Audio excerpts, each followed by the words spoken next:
পইচা দিম বুলি লৈ গৈছিল, হাজিৰা দিম বুলি লৈ গৈছিল, কিন্তু কাকো দিয়া নাই। দিছিল বোলা কাকবা দিছিল বুলি, কিন্তু পইচাটো খাই দিছে না। এনেকুৱাতো কৰিব নালাগে। কষ্ট কৰি হাজিৰা কৰি লৈ ফালে মিটিঙত মাতি লৈ গৈছে, কিয় এনেকুৱা কৰিব লাগে? ডিমাকুচি প্ৰাইমাৰীৰ আণ্ডাৰত এটা জইনিং কাৰ্যসূচী প্ৰগ্ৰাম লৈছে।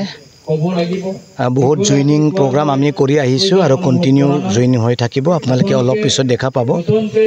এতিয়া তেখেতসকলৰ লগত কথা পাতি মই বহুত দুখ পালোঁ।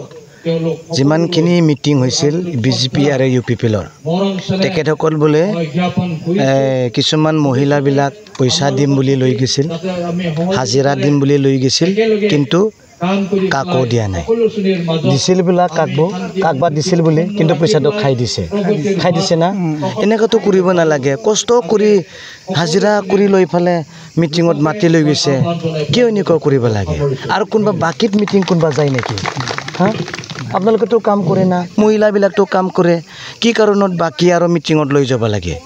আৰু কাৰোবাৰ হাতত বুলি জমা দিছিল, পইচাটো খাই দিছে। এজন মানুহক 1000 কৰি দিব লাগে বুলি কাকবা জমা দিছিল, পইচাটো খাই দিছে।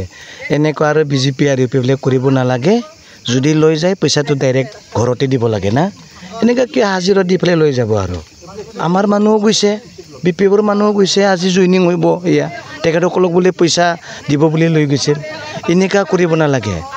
আৰু সিহঁতে বিৰাট দুখ পাইছে যে ইমান আমি যোৱা দিনবিলাকত ভোট দিছিল, কিন্তু আমাৰ টিফিন দিছে বুলি বাগান আপোনালোকেতো পোৱা নাই। টিফিন বুলি সৰু টিফিন দিছে বুলি। তাৰ কাৰণে এই টিফিনটো নিশ্চয় ইলেকশ্যনত সিহঁতে ঘূৰাই দিব।